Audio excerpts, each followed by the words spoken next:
So just click start on your event. What? Click start. Google. Oh, we're live. Yep, we're good. Oh. Oh, hi, we're live. Hi, my name's Sarah Pendergast.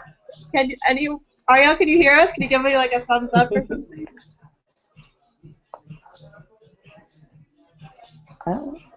Okay, Colin, you want to go ahead and introduce yourself? Sure. So thank you, Sarah. My name is Colin Reese with SustainUS, and we'll be giving the presentation today. We're presenting on COP21, how to engage wherever you're at. So whether you're here in Paris or whether you're in some city around the world, COP21 is a chance when a lot of eyes are on the world and on climate change, and we want people to be able to engage. So that's what we're talking about today. Sounds good. My name is Sarah Pendergast. I am currently in Washington, D.C. I've been with SustainUS for a few years now. I attended the last COP in Lima, Peru. And now I work organizing some domestic team folks who are not going to Paris but want to engage and elevate the process. And for my day job, I work in advocacy at the federal level, pushing for better climate and energy policies. Yeah, thanks, Sarah. And as I mentioned, my name is Colin Reese. I've been with SustainUS for about 2.5 years now. I went to Warsaw for COP19, was my first SustainUS adventure, and then went to COP20 in Lima last year, and I've also done some other SustainUS work.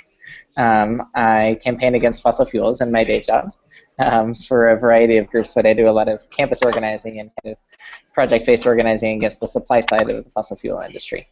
And yeah, excited for the moment of Paris. I'm excited to both do as much as we can here in Paris, but I think leverage this global moment for as much as it's worth all around the world. Sounds good. Can you see my screen? Yeah, it looks great. Okay, great. We already said this. That's what we're going to talk about today. So Paris is an important moment. This place for folks to come together to discuss this issue and come to negotiate, but it's not sufficient. It's just a piece of the puzzle for us to reach the climate solutions that we're looking for and reaching a more just world. As I think we've seen more recently with some wins, is that all around the world, no matter where you are, people are rising up to resist and work towards more localized solutions for what it means to keep fossil fuels in the ground, to prevent and clean up pollution, and to build the future we want with justice as the foundation. Paris is an important moment for a lot of reasons, some more technical reasons, but we also want to emphasize that if you're not there, you have a lot of work you can do locally, and there's a lot of work we need to do afterwards as well. All right. Great. Thank you, Sarah. Do you want to, I think you can actually press the present button up there and it'll go full screen. And then you can click onto the second slide maybe. See if that works. Can you see that? What's at stake in Paris? Yeah. Oh, I should be able to, but it hasn't changed yet for some reason. I think that might be my computer. Anyway, we'll go ahead. Thank you, Sarah, for that fantastic introduction. So as Sarah mentioned there, what's at stake at Paris is both at the same time kind of a lot is at stake, and also definitely not the end. In fact, we like to think of Paris as kind of the beginning of a new phase of the climate movement. We've been building a lot of power over the past few years, in some ways building toward this moment, but we think of it more as building through this moment. And kind of Paris is the start of a new wave of the climate movement and the movement for climate justice, and that's really why I think it's a really exciting moment. And so that's kind of the overall view of Paris, as Sarah outlined so beautifully. But as we all know, there are in fact negotiations happening. That is a major part of why we are here and why 193 of the world's countries have sent negotiators to be in Paris. And so there is a conference, and there will be an outcome. I think it's important to remember, even before I talk about that outcome, that this is all, a lot of this is kind of global international politics. None of this is designed to be all of the solution. It's important that we come together and work as the world. There are some important pieces that I'll talk about here shortly that it's important that we do agree on, but it's by no means everything.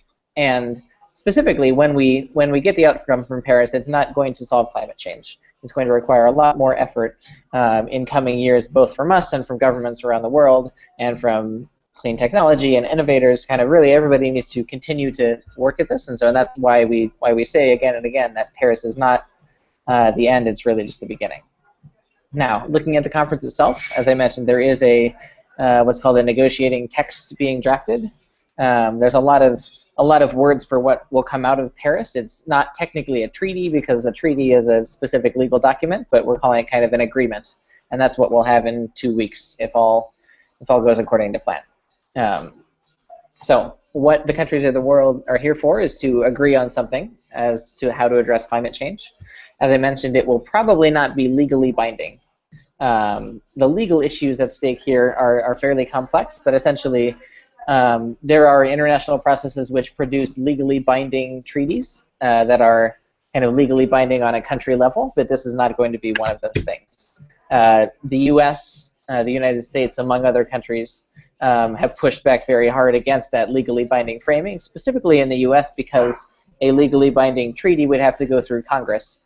And sadly, at the moment, more than half of the US Congress is controlled by climate deniers, which is a somewhat unique problem to the US. But essentially, we're here in Paris to get an agreement which is strong in a lot of ways, but which is not technically legally binding. However, that's not, I think, not so important, because what it will signal is that the world is shifting away from fossil fuels. It will accelerate that change toward a renewable energy world, toward a world of 100% clean energy, and it will continue to kind of send signals to investors, to developers, to designers, to everyday citizens, to governments, that the fossil fuel era is over. And so that's, I think, really the power of this agreement itself. Some specific parts of the agreement that we're looking at, these are things that we're focused on in SustainUS, and a lot of the kind of NGO and academic community are focused on advocating for during the negotiations themselves. One is a pretty basic thing. What we're negotiating is a treaty or an agreement that goes into force in 2020. So we're talking about things now, but because of the way the governments work and the time horizons, the agreement we agree on in Paris won't actually kind of start until 2020, 5 years from now. And so the question then is, when do we come back to kind of set the next target? How do we continue to meet and continue to update this process, because we know we're not going to get what we need out of Paris itself. And so the question is, do we have 5-year cycles? Do we have 10-year cycles? Kind of what is the timeline on which we're thinking about addressing climate change?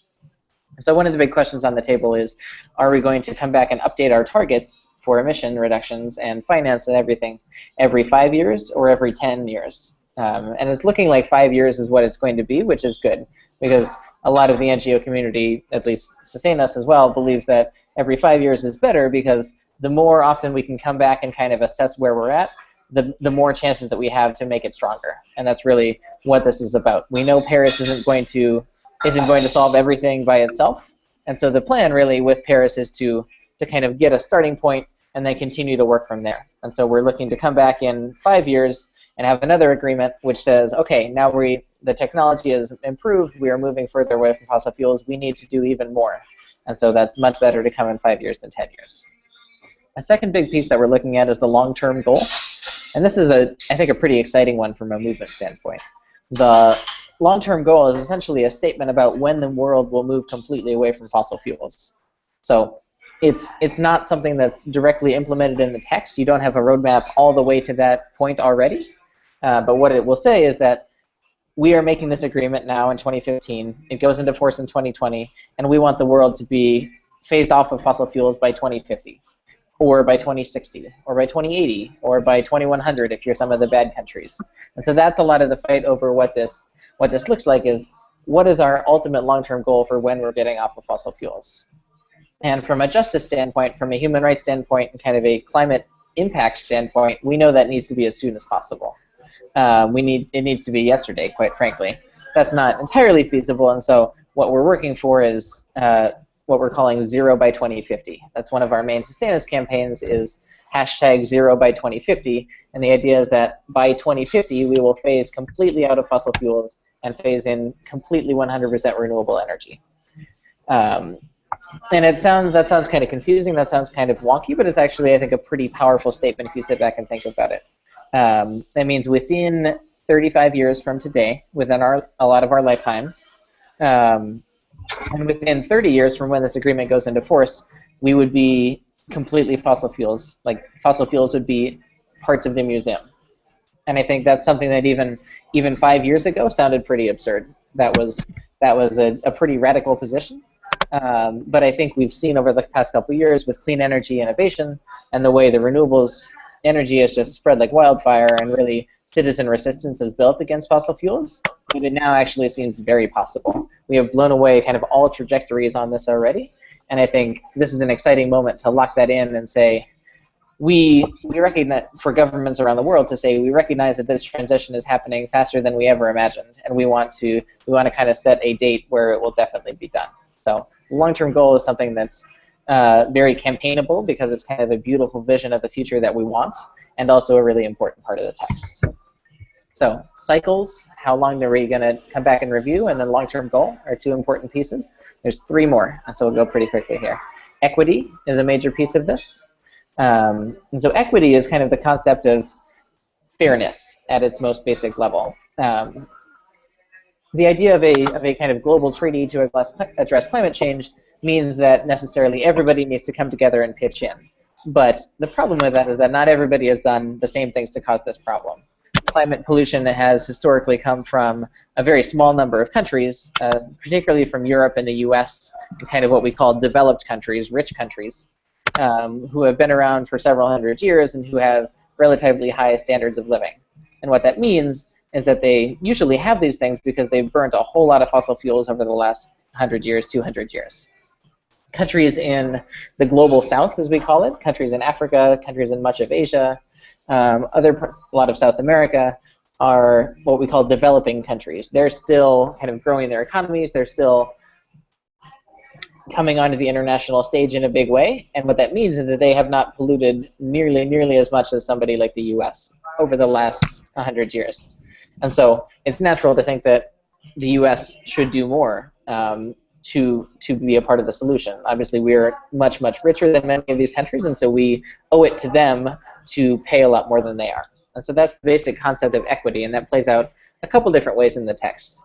It plays out in the realm of human rights and intergenerational equity. So how do we respect human rights in the process of these negotiations? There are a lot of ways to solve climate change, but not all of them are done in a just way. And so what we're actually fighting for here as SustainUS, and as a lot of the nonprofit or the kind of civil society community, is for not just a solution to climate change, but a just solution to climate change. We want to build a better world for all people and to respect the rights of humans of all genders and races and religions and creeds and nationalities. We don't just want to move to renewable energy, and we don't want to do it in a way that would cause extra harm beyond what's already happened. And so the human rights piece is a very important part of this. And obviously this is something that different countries around the world have very different views on, but climate change is such a key driver of many human rights violations, and it also such a key opportunity to address many human rights issues, that the inclusion of human rights in the negotiations is something that we're tracking very closely and kind of advocating for, because we do want this to be as just of an outcome as possible. Another piece of this is intergenerational equity. This is where it gets a little bit confusing, and I'm not the best to speak to this, but I'll give it a shot. Essentially, when governments consider how much something costs, they're thinking about the immediate cost, but they're not thinking about how does this affect our grandchildren? How does this affect our grandchildren's grandchildren? Kind of, the concept of intergenerational equity says that future generations are also very important, not just the current generation. And so with intergenerational equity, it makes sense to take more aggressive action now to kind of work even harder to cut carbon pollution, because you want future generations to have a world that they can live in. And that seems like a pretty basic thing to say. It seems very obvious, but it's something that is not very obvious in the negotiations and is often ignored. Oftentimes they talk about how much something is going to cost, but they only talk about how much it costs tomorrow. They don't talk about all the huge benefits that they're going to get in the future. So in equity, those are some of the things that we're looking at. Moving along, there's climate finance. This is a very big issue in the talks. As you might imagine, a lot of this stuff comes down to money. It comes down to money and power, and who holds the power and who holds the money. And so, as I mentioned, a very small percentage of the world's countries have provided the vast majority of the world's historical pollution.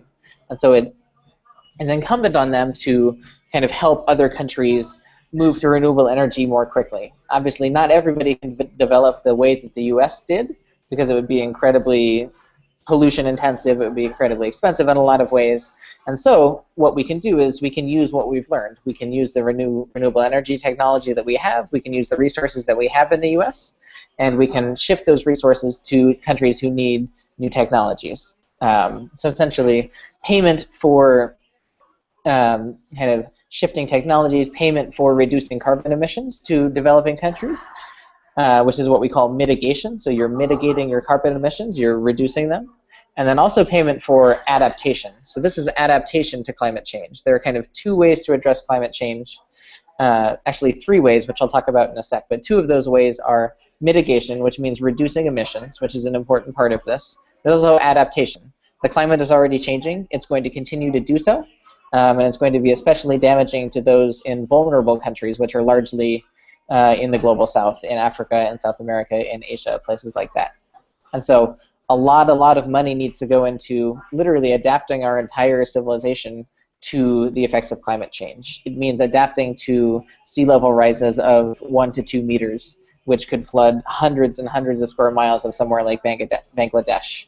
It means adapting to new weather patterns, to more extreme weather than we've had in the past. It means adapting to droughts in certain places and monsoons in other places. Essentially, so much of the world is changing, and nature is changing around us because we are polluting it. And so, how does that change our landscapes, and how can we adapt to that to protect our ways of life and kind of continue building a beautiful world?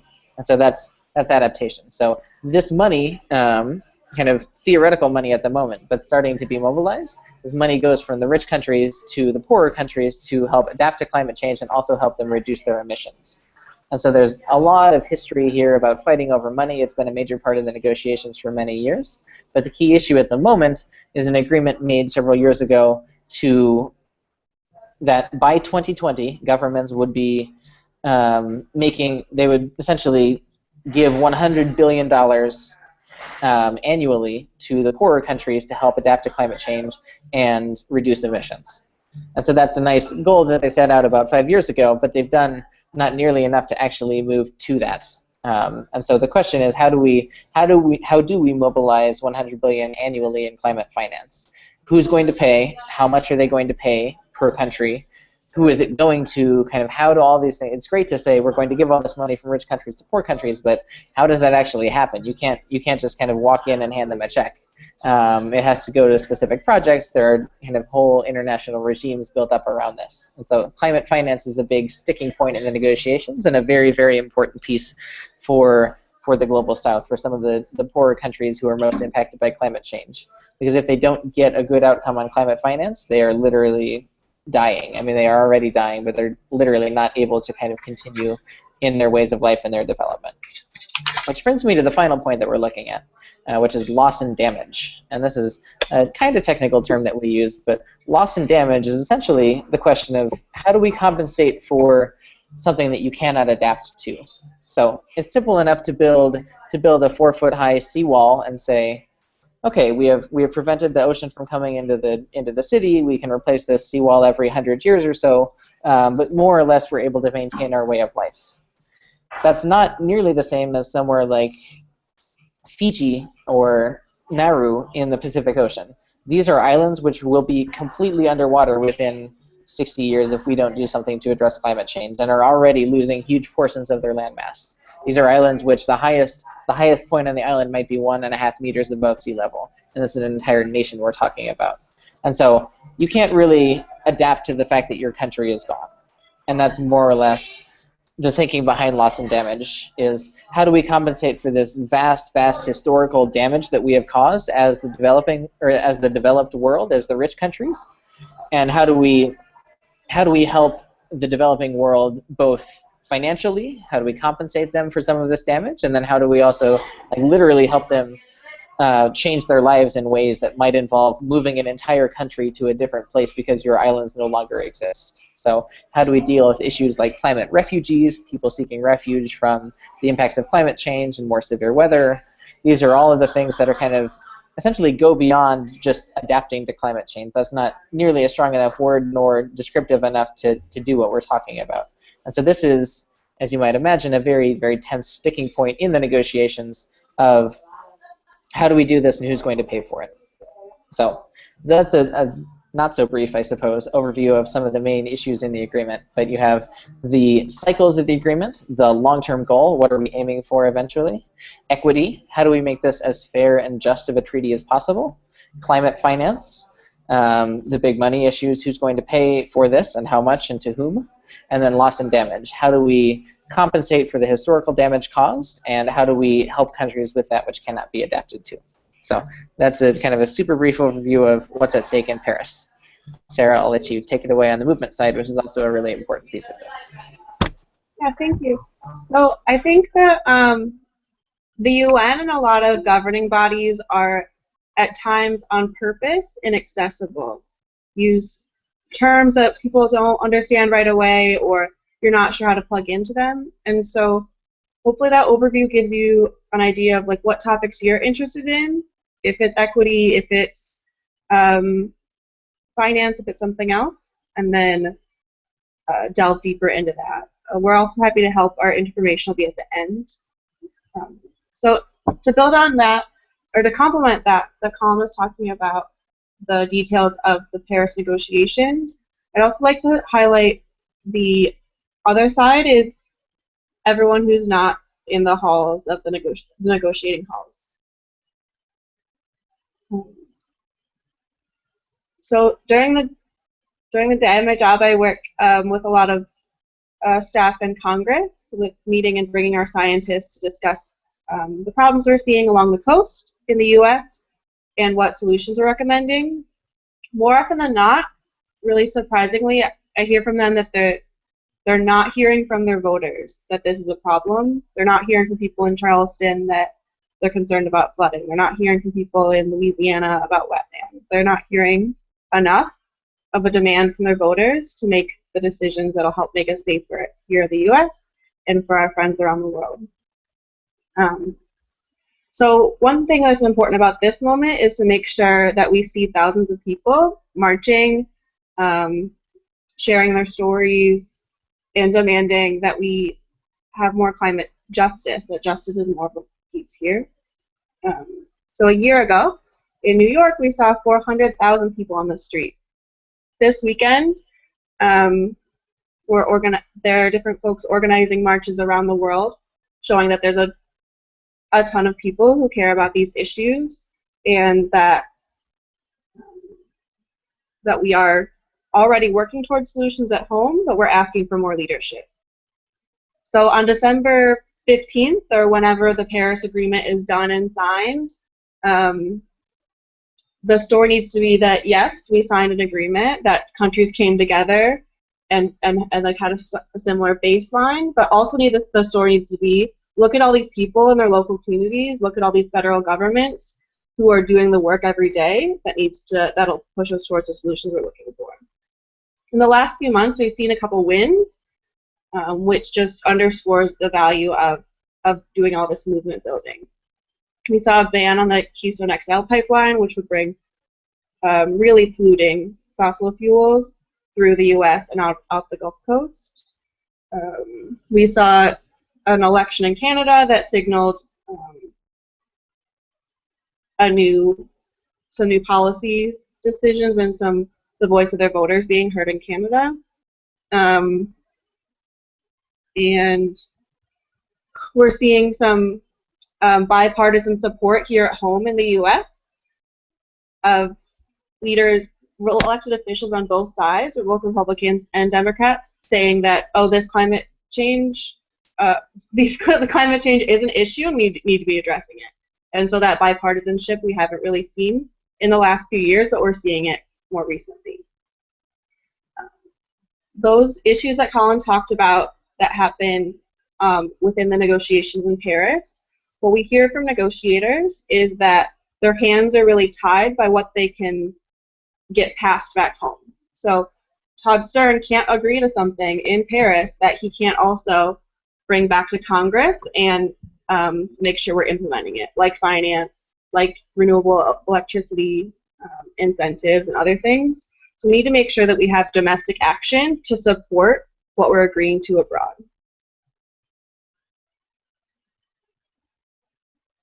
We have a lot of ways you can do that. We have a domestic team of people in the US that we're organizing with SustainUS, where we're sharing ideas about how to elevate what we're already doing at home and engage new people in the fight. We'll have information about that here. And then also the daily updates, I think, is another great way. You'll see right here on the screen. You'll get daily updates from people in Paris to hear what's going on there. So getting both sides, that there are so many pieces of the puzzle. It needs to be an international process. We need federal leadership. We also need to elevate what we're doing locally and the problems we're seeing in our own neighborhoods. Back to you, Sarah. Perfect. Thank you, Sarah. Yeah, so I think Sarah just kind of absolutely nailed it there.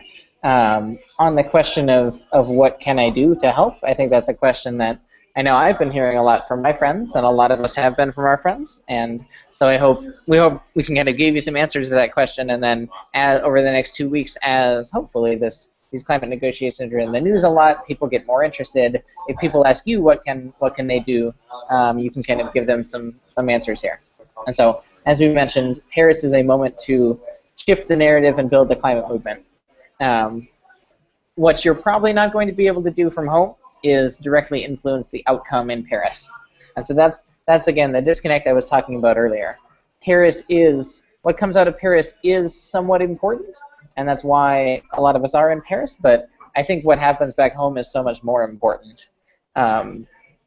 And it's important for the longer term. And so what you're doing, it's important to realize that what you're doing at home is going to have benefits 2-3 years down the line, maybe even a few months from now, but it's probably not going to have a big impact next week. And so I just say that not to say that you shouldn't do it. I say that so that you should do it, but just so that you're not terribly disappointed when kind of this thing that you might be fighting for doesn't happen in 2 weeks. What we're doing here is we're building a movement, we're playing the long game, and kind of thinking about what happens in 2, 3, 4, 5, 10, 25 years from now. And that's why we're laying the groundwork right now. But it doesn't mean that if you go out and you do a big protest for the long-term goal, that they're necessarily going to use exactly the text that you suggested. And that's fine. I think that's an important part of organizing, is that we do fight for what's happening now, but we also fight for kind of what's happening in the future. And so that's why we view Paris both as an important moment here, but more importantly, to shift the narrative, to build the climate movement, to talk about how we are moving toward a fossil-free future and moving away from a kind of a dirty, polluting past. So as far as what can you do, Sarah, again, there's some great specific examples on the screen that Sarah will go over one more time, but one thing you can do is amplify what's happening in Paris. So there's going to be a lot of different activities happening here in Paris. With the recent terrorist attacks, some of those have kind of shifted a bit, but there's still going to be so much different activity. And there's going to be actions in the street. There's also going to be a lot of different concerts. There's going to be kind of probably big visuals. There's going to be some things projected on the Eiffel Tower, I think. There's a lot of us actually at the talks ourselves who are going to be doing things. There's a lot of big important talks and reports coming out. This is just going to be a pretty crazy 2 weeks, and so one of the best things you can do is just amplify this. As I mentioned, this is one of the few moments in our movement when everybody is talking about climate change. And people who almost never talking about climate change are talking about climate change. And so I think it's very important to harness that excitement and that kind of buzz that's happening all around the world and use it to talk about the solutions that we want. And so amplifying what's going on in Paris is one way to do that. Another piece is to connect what's happening in the UN, at the UN here in Paris to your hometown or to kind of your local community. So what's happening here in Paris is important, but again, you want to tell the story about how what this means is that the whole world is moving away from fossil fuels, and that's why this is so important. And so one way you can do this is through like an op-ed in your local paper, or through giving a talk in your community, or even just talking to your friends on the street or your family at home. But you're saying, yeah, so there's this thing happening in Paris, maybe they want to learn a little bit more about it. And so you talk about why it is important, but why essentially what's happening in Paris is really representative of what's happening all around the world. So in this, you want to highlight the local solutions. When you're talking about things with your family and with your friends at home, you don't want to be talking about the kind of dense, confusing text that I was talking about that's actually being negotiated. What you're talking about is you're saying, oh, a lot of people are gathering in Paris because the world is moving away from fossil fuels.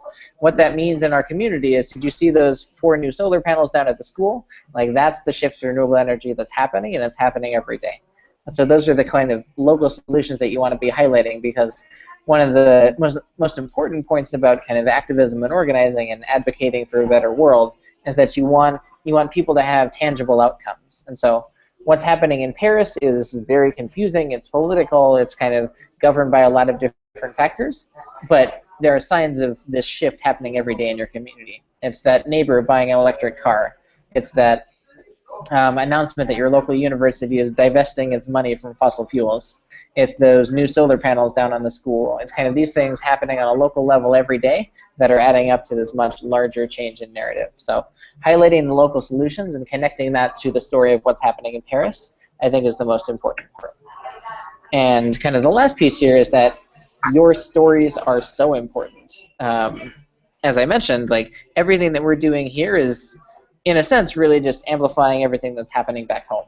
And that's what Sarah mentioned, is like, we can't act here, and negotiators and governments can't act here without hearing it from home. And so your stories are some of the most important resources and tools that we have in this fight to save the planet. So sharing that story as much as you can is incredibly important. How have you been impacted by climate change? How about somebody that you know? Maybe you've been impacted by the clean energy revolution and have a great story to tell on that front.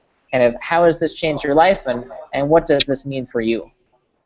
And I think sharing that story as many ways as possible is very important. If you are a writer, maybe it means writing something up. If you are a visual artist, maybe it means making a painting.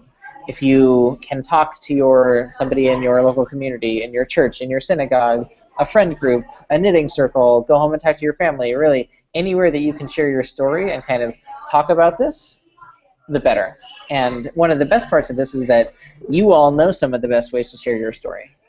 You know your communities much better than we do, and we're kind of trusting you here, but get your story out as much as possible and as you can in your community. I think that's incredibly important. And then what we're going to work to do, as Shara will say in just a sec, is actually get those stories beyond just your communities. It's an incredibly powerful story, what is happening all around the world, and we want to share that on some larger platforms too. So there's a couple ways that you can submit a story to things that will actually be seen all over the world. Sarah, back to you. Thank you. I just want to emphasize, I absolutely love the what Colin was saying about how, anyway, I really strongly believe that no matter what your skills are or where your passions lie, share those. Okay, like whatever your strength is, go that way. And that there are a variety of people in the world, and to reach them, we need to reach different people different ways. And wherever your story lies or wherever your strengths lie, please share those. I'm going to share my screen so I can go over those last things while I'm speaking. Okay, is this big? Can you see this, Colin? Well, I hope so. Okay, just to make it more tangible, a few specific things that I would like to ask that you try to do, starting today, starting this weekend. Oh, that got messed up. Anyway, because of the violence in Paris, they can't have a giant march like they planned to show solidarity. So we really want to emphasize that you go to globalclimatemarch.org and find a march near you, and go this weekend. For example, there's one at the White House on Sunday at 2 p.m. that I'm going to head to. If you're in DC and want a buddy, let me know. in cities around the world, there are other marches, and you can also create your own if there isn't one for your town. So I really want to emphasize that. Second is with that storytelling that Colin was talking about and sharing whatever your strengths or skills are. The Virtual Climate March is a virtual Tumblr site that compiles people's stories from all over. So virtualclimatemarch.tumblr.com/submit. And then the last way is to get daily updates. This is the part where we're saying to amplify what's going on in Paris. Not everyone can afford to be there. Not everyone can get security passes to get into the negotiations. And yes, that's not fair, but we also want to emphasize that wherever you are, that you can amplify these stories and plug in what you're doing at home. So we'll be sending daily updates from the folks. I think there are about 23 SustainUS people and thousands of people from all over the world in Paris. So we'll get a daily update email. Here's the site. It's bit.do/SustainUS. Let me see if I can fix it. Dash update? What is it? Dash update, correct. SustainUS dash update. Can you see that one? Okay. Yep. Well, that's what we're heard of. Well, thank you so much for joining us. Do we have any questions? Yeah, so I want to open it up for questions now. That's kind of the end of our presentation, but would love to answer any questions that folks have.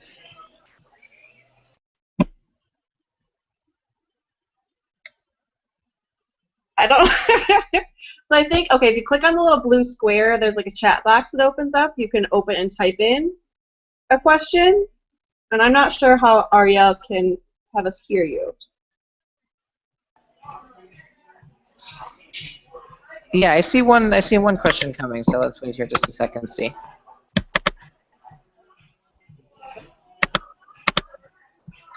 Yeah. Okay, so I'm getting a question. Just 1 second, Colin. I'm just going to talk for just a second so you can get our contact information. Here's the website. Here's the Twitter handles for the delegation and for me and for Collin. If you're in DC and want to come to the White House with me on Sunday, if you have questions for delegation people in Paris. Okay, go ahead. Cool. No, that's great. I was just reading a text that came in by chat here, or a question that came in by chat, and it said, "How have the terrorist attacks influenced the mood in Paris?" And that's a great question. I will talk just shortly about that. I think the terrorist attacks that happened on November 13th have definitely had an impact, but if anything, it's actually highlighted the need for peace and for kind of a safe climate world. And I think it's made people more resilient, made people come together in a way that's been really beautiful, and it has certainly adjusted some of our plans. It's made, there's a lot more kind of armed guards all over the streets. Some of the actions have had to change their shape, but I don't think it's done anything at all to dampen the kind of enthusiasm of people for a better world. I think it's done the opposite. I think it's actually spurred a lot of momentum toward building a big, beautiful movement and a recognition that this work is incredibly important. So that's, I think, what a lot of us in Paris are feeling here. We definitely want to be safe and acknowledge the dangers that do come with this work, but at the same time, it's more important than ever in a world full of violence and danger that we do kind of do everything that we can to stabilize the climate and work for a more just future. So thank you for that question. Looks like it came from Andrew. I think it also is raised in people's minds that the world isn't fair, and there are a lot of people out there that are really discriminatory towards other folks. We've seen that here in the US especially. But on the flip side, when we see people who are blatantly discriminatory, that it helps raise empathy in the rest of us and make this more of an urgent issue to be more welcoming to folks, to push for justice in the climate solutions that we're seeking, and to highlight some of the underlying issues that might be causing unrest in countries and movement of people. Absolutely. Thank you, Sarah. Here's another question for you. It just came in from Matthew. What does the next year look like, and will the next conference matter? So essentially, if we get a big agreement here in Paris, what does that mean for the next year, and are we going to have to come back next year? You want to go and take a crack at that, Sarah? I don't know. I don't know what it's going to mean. So I don't know. I think it's unclear. But do you have anything to add? No, I mean, I think you did a great job outlining it earlier. I think when you talked about the theme, like Paris is important, but it's not the end, and it's really just the beginning. There will be, if looking at this point, like there will be some future negotiations, and as I mentioned, they're going to come back to the table to talk about implementing these solutions and actually making all of the plans stronger. So what we expect to come out of Paris is something that's useful, but not the end by any means. And so there will be more conferences, a lot of this, but again, I think the key message coming out of Paris is the world is moving away from fossil fuels. And so the next year, I think, just looks like accelerating that trend. There's going to be some announcements coming out in the next few weeks, but the next year is really going to be a lot of huge citizen resistance to fossil fuel projects. What it actually means for a safe climate future is that 80% of fossil fuels have to stay in the ground. And that's a pretty revolutionary statement. That's something that we kind of throw around out there, but it actually means a massive upheaval of the way that we are currently doing business, and essentially that it doesn't make sense to be building new fossil fuel infrastructure. The stuff that we already have is going to lock in so many emissions that it doesn't make any sense at all to be building new infrastructure. And so one of the big pushes you're seeing is a push to what we call keep it in the ground, to keep fossil fuels in the ground and keep as many of them as possible in the ground. And so I think it's critical that citizens project that message, and that's something that's being worked on by a lot of groups around the globe. Next May, we're going to see a lot of big actions in kind of a dozen different countries around the world of citizens shutting down fossil fuel projects. And I think that's one of the most exciting things I'm excited about for the next year.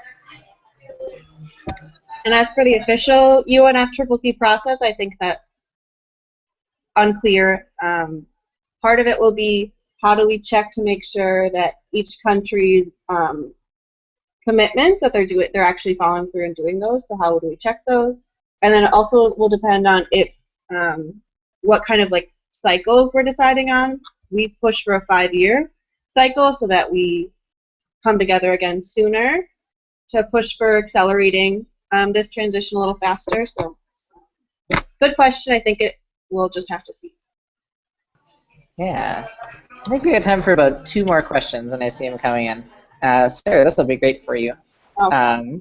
Question from Madeline is, do I have to have a really cool story of something that I did to share it? I've never been arrested or anything like that. Well, if you'd like to make some stories, there'll be lots of opportunities to protest and get arrested, to stand in solidarity with people who are seeing coastal climate impacts and other pollution impacts right now, if you want to make those stories moving forward. But no, you don't have to have some grand thing with injustice. I think the best thing is to share why you personally care about these issues. Why do you care about pollution? For me, it's because I taught it with students in South Louisiana who had asthma, who had cancers, who had strokes in their families at an outrageous rate, and were subjected to the threat of extreme storms. My other story is that I'm from Michigan, and economically is rough. So I see a transition to clean energy, to clean cars, and to clean renewable electricity like solar and wind as necessary to help uplift my neighbors at home. Another story is I like to use reusable bags. Like any range here, Madeline, please be very confident, and wherever you come from, if you'd like to do more, feel free, but wherever you're coming from, why you personally care, and the range of things that you're doing to help make an impact, to lead by example. Yep, I totally agree, and I think that's some of the most beautiful stories for me are just the everyday citizens who care about this. Not that you are necessarily an everyday citizen. I'm sure you are doing a lot, but it's not like you have to be some sort of superhero activist to make a difference. And in fact, it's often much more powerful to hear about somebody who's not that, but who still cares so much about their future that they are kind of following this and really caring about it. So totally agree. Cool, I think we have time for one more question that we'll get in just before the break. Question coming in from an Erica is, I've heard that governments still give a lot of money to fossil fuels. when will they stop funding this dying industry with our taxpayer money? Well, that's a great question, Erica. And it is quite true to an extent, in fact, a very large extent. And this is something that I think is one of the many main drivers of why climate change isn't being addressed as much as it needs to be. It is, in fact, true that governments are propping up this kind of dying fossil fuel industry with hundreds of billions of dollars of public subsidies every year. And so a subsidy is essentially money given by a government to make something cheaper. And they're usually designed to make it cheaper to help a new struggling industry get off the ground, or to make things cheaper for consumers. But with fossil fuels, essentially you're giving unnecessary money to the richest industry in the history of the Earth. And obviously, there's not unlimited money out there. What you're not doing with that money is putting it into the renewable energy sources that we need, into kind of the future that we need.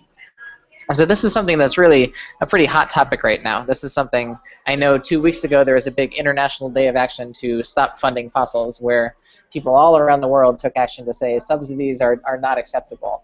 And that's something the governments are really working on in a lot of different areas right now. So I think from an actual subsidy standpoint, pushing to end those as soon as possible is key, and then also just discussing the role of fossil fuel industry influence in government in general.